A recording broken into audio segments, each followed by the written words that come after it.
Welcome, Fee. Thanks for taking a little bit of time out. I'm sure a very busy day to spend a little time with me and do this lovely podcast. So if you could just introduce yourself, tell us a little about who you are and what your company is. Hi, thank you so much for having me on. I'm Fee Wylie. I run Brand Champions, which is a marketing consultancy. Fantastic. So tell us a bit about how did you get into this? I mean, it's always interesting the backstory to how people become a business owner. So where did you start out? Yeah, I'd always wanted to work in marketing. So I did a degree in marketing and I'd kind of worked my way up, worked at lots of the kind of big companies you would expect to see on someone's CV and kind of worked my way up across the ranks and then had my children and life just became quite tricky to balance wanting to still have a great job, work in the industry that I absolutely love and still do, and be at home and be around for my kids. And I'm going back 15 years, so although progress has been made, things were a bit different then. So part-time work was quite tricky. So it really became apparent that there was a real need for people like me to still work on brilliant brands, still do a job they love, but have some flexibility and freedom around children, or whatever's going on in their life. So that's really why Brand Champions started initially. It was just me giving myself that freedom and that flexibility and kind of part-time, then grew to me kind of wanting to have the summer off with my children because they, as we all know, they grow up too quickly. And then it kind of really just blew up from there, and I was able to bring more people on board that had a similar situation to me that I'd worked with before or perhaps come across in my career. And more clients and clients coming to us liking what we offered, and we grew and grew from there, really. Brilliant. I mean, one of the things I love when I spoke to you was the fact that so many women, go into business because of the lack of flexibility of the workplace. So they start a business and say, look, this is not working. I need a business that can work around my family and my commitments. And you've done that. But not only you've done that, you've created an opportunity for other women to do the same. Because you spoke to me about talent. There's a lot of talent, of course, in marketing. A lot of women work in marketing, but they're lost to the industry if they're pushed out of the industry because the work situation doesn't match their situation. So I just Yeah. find that's really brilliant. So in terms of your company, then what does that look like? People say marketing consultancy. A lot of people out there say, I do marketing. And I say to them, Yeah. what do you do? What does And that they're actually not mean? Yeah. really at your level. So tell us a little bit more about what you actually do for clients. So we offer a service that is quite unique, and I'll talk to you later about a recommendation, something I listened to. But we're quite unique in the market of we offer something called SOS marketing, and that is basically we parachute into a client's business, and we will run as part of their marketing teams. And we've all been ex-clients ourselves, like I said, a lot of us, and so we can just go in, drop in, know the kind of meetings you need to go to, know the processes, know the structure you need to run things to, and so we will just act as part of a team, and that can be really senior level marketing director or assistant brand managers or brand managers, and we will run out absolutely anything from TV ads, digital ads, PR campaigns, you name it. At some point we have done it, and that's proving to be probably our most popular service. And that's kind of even gone on to now running SOS for events and creative SOS. And so, yeah, that offering is kind of really spreading in terms of less of that agency client relationship, but more of that come and be part of our team and help fill those gaps that you might have from maternity or sickness or new skill that you need in the team. That's interesting because one of the challenges, of course, coaching is that I can advise what to do, I can support what to do, Yeah. but I'm not going to do it.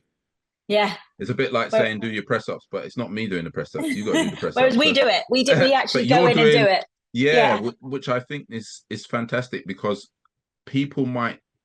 It's easy to learn what to do. Yeah. It's not easy to do it though.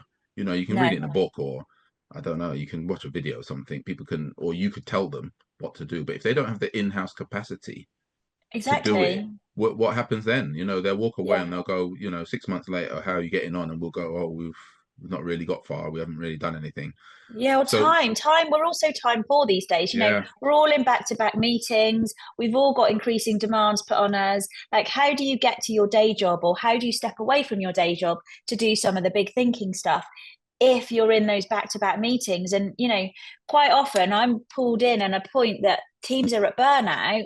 I want to be there before they get to burnout. So it doesn't have to be like that. And we can help lift that load. And that's when it works best, that you support a team and help lift them up rather than bail them out when they're frustrated, they want to leave, they're struggling.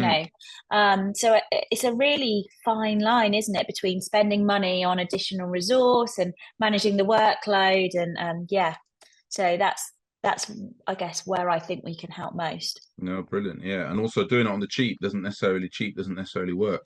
So saying, No. "Oh, don't worry, we'll do it ourselves," but Yeah. 6 months into it, maybe not much has happened, or the Yeah. expertise is just not there, and you've kind of, in a way, thrown away money with Yeah. doing it with people who are not necessarily skilled for it. How would you? So you go in, you've got your team or team members in organizations. How Yeah. do you have to demonstrate to them a return on investment? Do they have to show profit? Is it what? How do they Yeah. measure I that? mean, definitely. I mean, having been on their side of the fence, I'm obsessed with KPIs probably as much as they are, and proving our worth. I mean, a lot of the value to them is getting stuff out the door on time, on budget, making stuff happen, like you rightly say, that just is not getting anywhere fast because of the kind of day-to-day running of a business. So I think there's some really easy, tangible results you can see straight away from having extra pairs of hands in, as we all would. But then it's also about making sure we've set up kind of measurement systems to say, okay, what does success look like for you? Is it about driving awareness? Is it about getting sales through the funnel?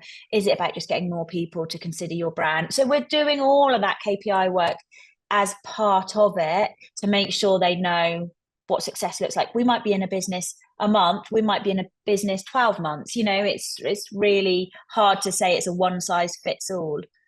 Yeah, no, it's interesting. I'll tell you a secret. I did an MBA in 2000. I graduated in 2008, and I did an MBA, and I was very proud of myself because I got my highest mark in marketing. Oh yeah.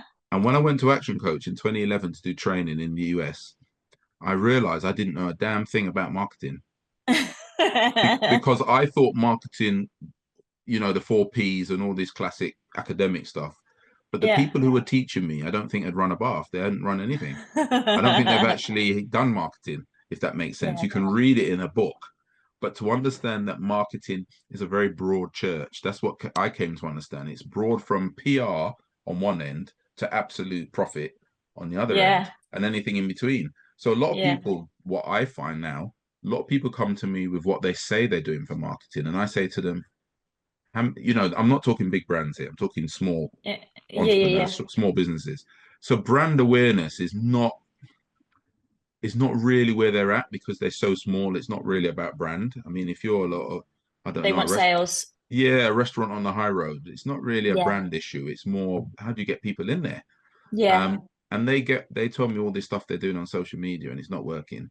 And I say, well, the average person, I'm not talking central London, the average person on a high street in London is not Googling their local restaurant to go to you. They're probably just going to go to where they see local. So you got to use a different set of tools. So it made me realize that marketing Yeah. is very So contextual.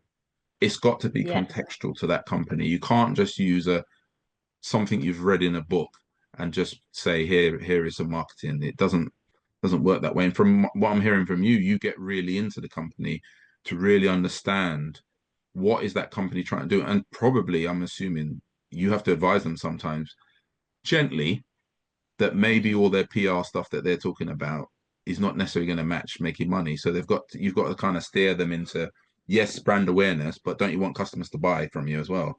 It Yeah, can't be just it's doing awareness. all of those things, isn't it? Yeah. It's like, so like you say, there's so many layers to it. And I work in a funnel system. So how do you feed the top, awareness, consideration, and how do you get results at the bottom, right through to recommendations? Because ultimately, if you're a restaurant on the high street, you want someone to come out of your restaurant and go, that place is amazing. That's what's going to get people going in through the door. So it's looking at all of that and really understanding the market, the audience. There's a lot to it up front.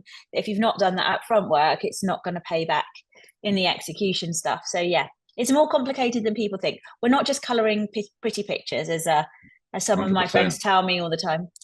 100%, absolutely. Now, I see your passion for marketing. There's no question about that. You've got that passion for marketing, which is fantastic because you run a marketing consultancy. But as you get bigger and you've grown, yeah, I'm assuming, tell me if I'm wrong, that you're going to spend more of your day managing the business and looking at where you're going, and not necessarily the nitty gritty of marketing. Maybe your own company, but you know what I mean. So how do you marry those two things together?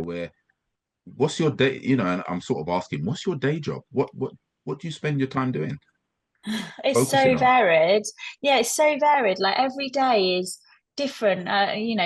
We talked about like daily routines and stuff, and I couldn't say to you today will be so different to tomorrow. Like I'm doing this with you now, and I'll do lots of different things. I might do lots of PR stuff, lots of talking about flexible and kind of part-time working for women, and all good stuff in that area. And then the next day I'll spend maybe a day running a workshop for a client and be really hands-on. So I kind of try and combine all of the things that I love doing whilst empowering my team to kind of take on the running of the business. So it's a fine line. You're sort of learning as you go. And my team probably say I step in on some things too much, and then I'll step back out and kind of give them the space. So we're all growing together, really. It's a learning curve, isn't it?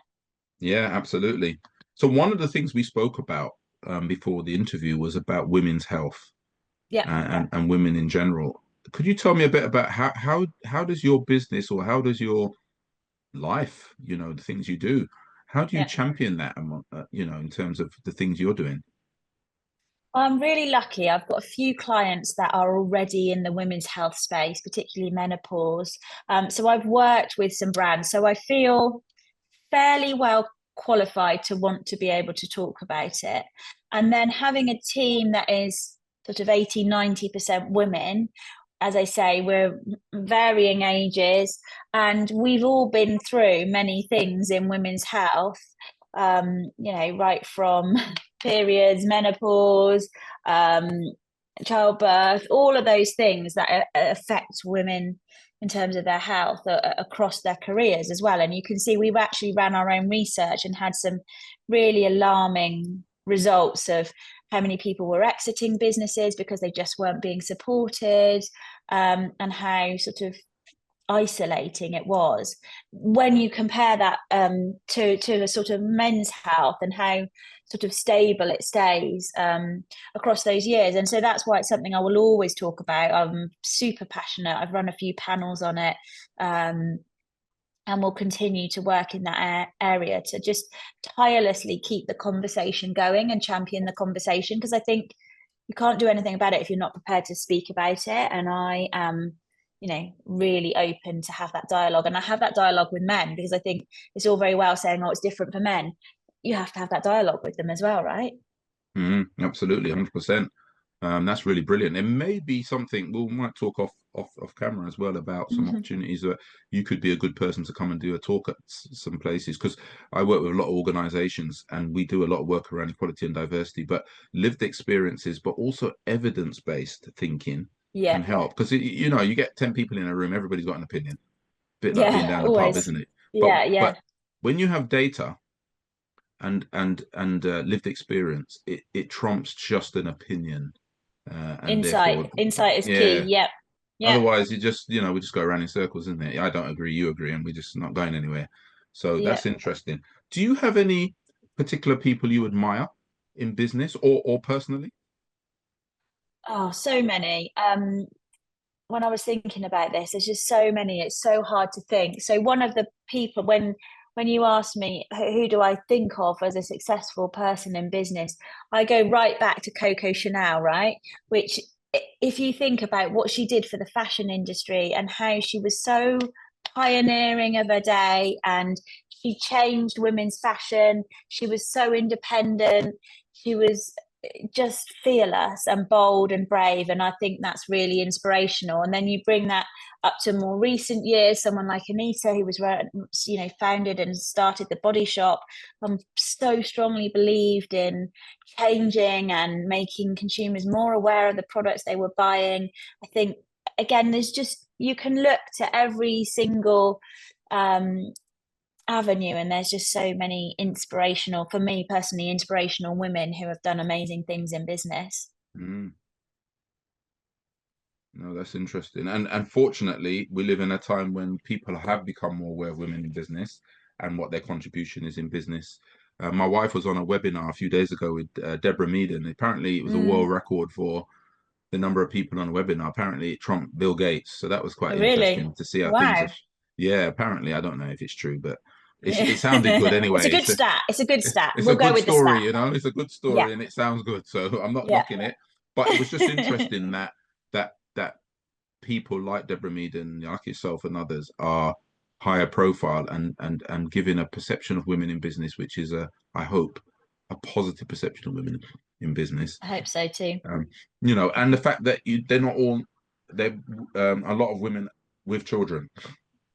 Yeah. Because it's easy to say a woman who's successful who doesn't have children and you think, oh well, it was all great for you, but but when you see mothers who have had to struggle with children and childcare and all those other things, then it is quite inspirational, as you said, and have changed the world, which is quite fascinating to see.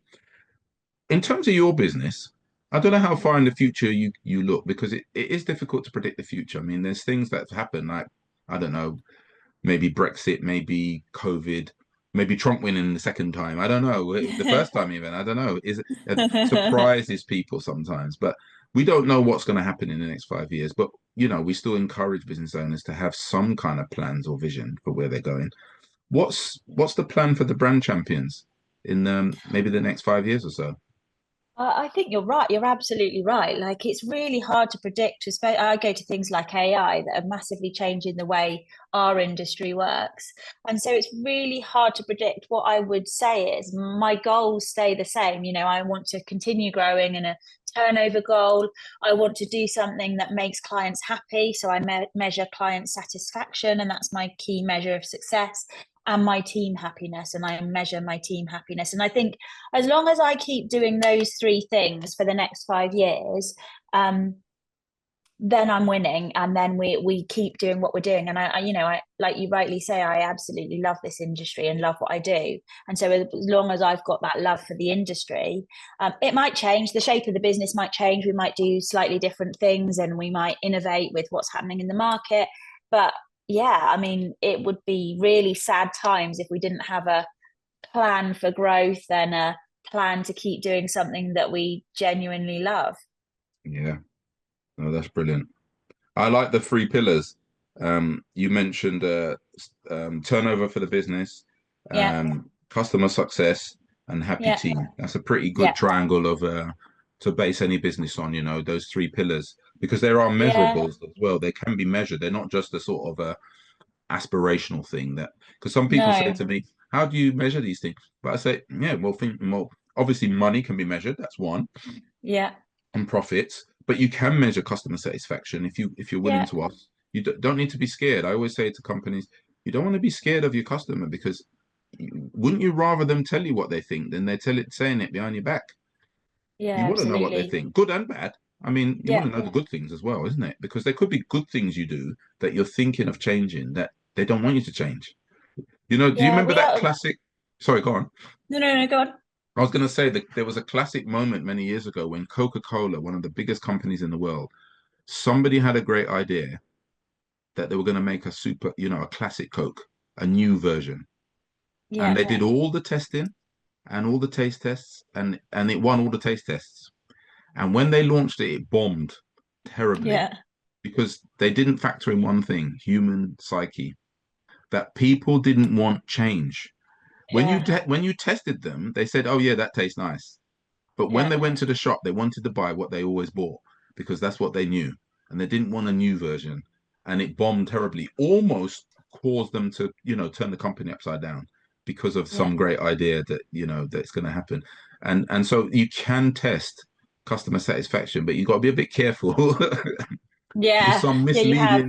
Yeah. misleading information about customers wanting change, when customers sometimes don't want as much change as you're thinking. I So I think just what got they say they will do versus what they do are two very different things, and that's important that you understand that. I mean, we send out a customer satisfaction every quarter, and so that like you rightly say, I didn't want three pillars of success that we couldn't measure. So we can actually measure it, and we can see when clients are starting to get unhappy, or why they're getting unhappy, or they're getting happier. Great, what are we doing so right? So I think it's learning on every single aspect. The same for the team. I'm constantly reaching out to my team, doing surveys, making sure we're not missing something, looking at bonuses, rewards. Like it's not just coming to work to get paid, is it? There's so much more than that. And so making sure we 100%. measure all of those things will lead to that ultimate goal in my head. So yeah, measurement underpins all Absolutely. three of those pillars that I just spoke to you about. Yeah, I can't emphasize it enough. Measurement and feedback and data Yeah. makes decision making so much stronger. You still might make mistakes, but it's a much stronger base to make decisions from if you've got data. Guessing, I wouldn't say it's a Or great gut feel. strategy in Yeah. life. Yeah, not for a business anyway. Um, one of the challenges you mentioned about keeping staff happy, but most business owners say to me that one of their biggest challenges is managing staff. As much as you love them or whatever, but it can be a challenge. Human beings, we're complicated, right? Yeah. We want to get paid, we want this and that, but it can get complicated. I just wonder what lessons you've learned in trying to keep your staff happy, but you've also got to keep them productive. I mean, you can make them all happy, maybe send them home and just keep paying them, but happy needs to be a balance between delivery and motivation, isn't it? I don't know. How do you find that? Yeah. I think for me, it's about treating them as I want to be treated. And that's always been my kind of ethic. Like, I would hope if you spoke to one of my team, they would say, I'm very fair, I'm very flexible, I'm very open, I'm here. They know I'm always here, and I will always prioritize them over anything else, so they can come to me anytime. And I think anyone in my organization would say that.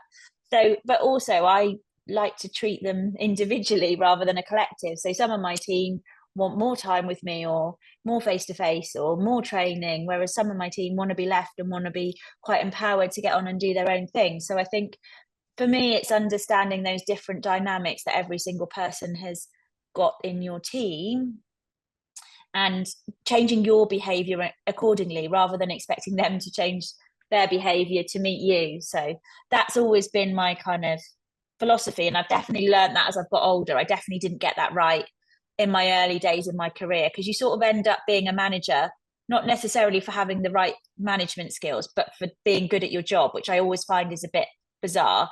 And so I sort of feel like you make some mistakes early on, and then yeah, I sort of feel like I've grown into it as I've kind of matured and got kids and kind of got more settled in where my career is and what I'm trying to do. No, brilliant. Yeah, and as you said, treating staff individually is really important. I mean, it's something we're learning more about management skills these days, is that one fit, you can't one fit doesn't suit everybody. You just can't do No. that. People are so variable, as you said, and this home working is a classic. I had to Yeah. teach this to managers, that remember there's a fine line between great support and feeling you're harassed. So you Yeah. get one Yeah. member of staff says, I've been abandoned. I work from home. Nobody speaks to me. I've been left here. Nobody's rang me all week, and I feel Yeah. totally abandoned. And another person's complaining, why is she ringing me all the time? You keep ringing me and you're harassing me. You don't need to ring me every day or every week. Yeah. Just let me be. And there's a fine line between those two bits of support. You can't let them do Absolutely. absolutely everything on their own, and you can't be ringing them every 5 minutes either. So, but No. but as you said, people are different. Somebody wants that support, and somebody doesn't want you to ring them every day. So you've got to try and find that balance. And it's good to hear that you're saying you look at it by the individual, not by just a way of treating everybody. Yeah. Totally. Some Totally. people say they treat everybody the same, but it sounds right, but it actually doesn't work No, because people no. are so different. So that's quite interesting. One of the things about learnings is, do you do much reading? Is it something you do read, or do you do audiobooks? Do you do Oh YouTube? my God. I love it. I'm like a proper geek when it comes to, because I just think you can learn from everything and everyone. And, people who introduce me to people all the time, and I'm like, I just love, because you can get a nugget of something from anywhere, right? Absolutely. Um, so yes, I've got a few of my favorites here to show you. This is one, Pebbles of Perception, which is a really, really brilliant one. It's got scribbles from me all over it, and it's been lent out to a few of my friends. This is another one. I don't know if you can read that, but it says, "Get your shit Get your together," shit if I'm allowed together. to say that. And there's a few great books that she does, and she teaches you about, Sarah Knight teaches you about how to make priorities and what are real priorities, must-dos versus just a really long to-do list. So that one has been one I go back to and I scribble all over. This is another one by the guys at Agencynomics, How to Grow Your Agency to the First 5 Million, which has been an absolute lifesaver. And again, I go back to it and I look at specific chapters and I scribble on it. What's the company called? Agencynomics. Agencynomics. Wow. Really good book. I'm sort of part way through this one at the moment, Alchemy by Rory Sutherland, which is all about being bold and kind of, here it says, the magic of original thinking in a world of mind-numbing conformity. So just about how you're bold and how you're brave. And so, yeah, that's a few of my favorites for you to have a look at. And I'm listening to a great podcast at the moment by a guy called Robin Bonn, The Immortal Life of Agencies, obviously relevant to my industry only, but quite a lot of them talk about how marketing is a bit doom and gloom and, it's hard times, whereas Robin's podcast is so positive, and he's the person I referenced at the start of the interview that's all about being a kind of class of one. How do you create a market that's just about you, and how do you not get compared to other people? And I think even if you're not in the business, just so much of what they talk about is real common sense and just a really good listen. I like to listen to it when I go to the gym because I'm sad like that. Well, I do audiobooks at the gym as well. It's one of my favorite activities. If I haven't got an audiobook, I get wound up. I think, I'm missing an opportunity, because yeah, exactly. I just listen to, they've got the music on or the radio or something on at the gym, and I'm thinking, why am I listening to this? This is not. No, this is a great opportunity to listen to a book or something, Exactly. So that's my go-to. No, that's brilliant. I get so many book recommendations. I've got books everywhere. I've got tons of audiobooks as well, because I do the subscription, so I get an audiobook every month. But then I buy some books that I think I want to reference, because audiobook's good to listen to, but if you want to reference it, you got to go back and find the bits. And as you said, I get my highlighter pen and put it all over. Exactly. So I love that as well.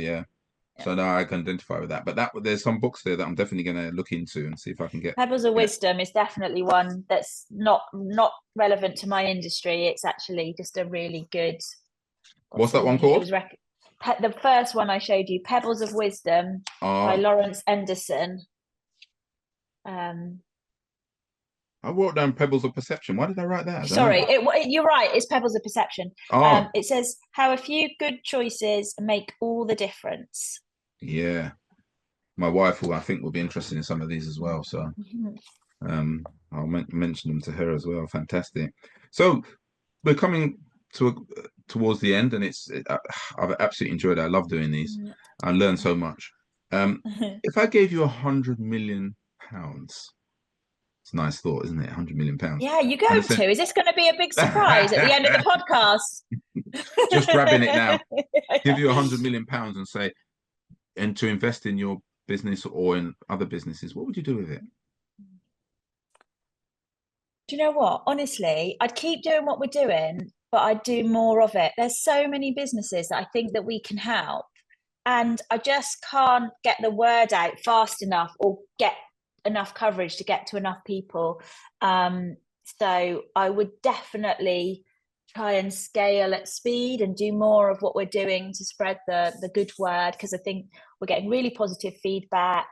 We get return growth. All the indications suggest to me that what we're doing is right. So definitely more of the same. I'd invest more into kind of automation and AI and making sure we were kind of really ahead of the curve in terms of where the market's going. And you know, because you don't want to be a dinosaur sat here and be reactive to something that's happening and it sort of happens around you. I kind of want to be on the front foot of that. Do more charity work. Charity work I'm super passionate about. I work, we do a lot with the Hygiene Bank, which is a brilliant charity that for people that are living in hygiene poverty, again, very closely linked to women's health, as I said, which is close to my heart. So yeah, so I mean, there's just 100 million. There's so much you could do, and there's Absolutely. You know, yeah. By I the could way, spend it for you. I could definitely spend it for you. definitely spend it. But I didn't ask this question. I only just thought of it when you were saying about how many people you could help. I never asked. It could be maybe an obvious question I didn't think of. How does a marketing consultancy market itself? Oh, you know, it's like cobbler's children. They always say cobbler's children have the worst shoes. I think we probably put it last, actually. We're just doing a bit of an exciting rebrand ourselves on our logo and things like that. So we have got some exciting stuff coming up in our marketing.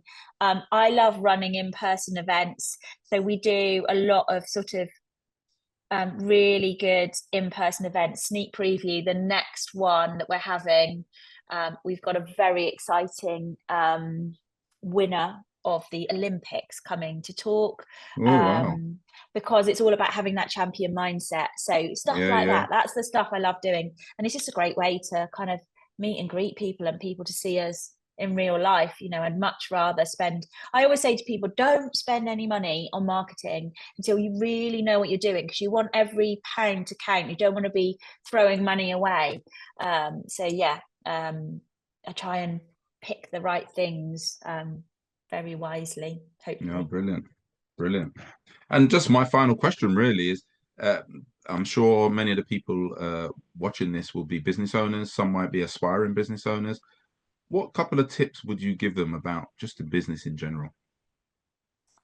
Do what you love.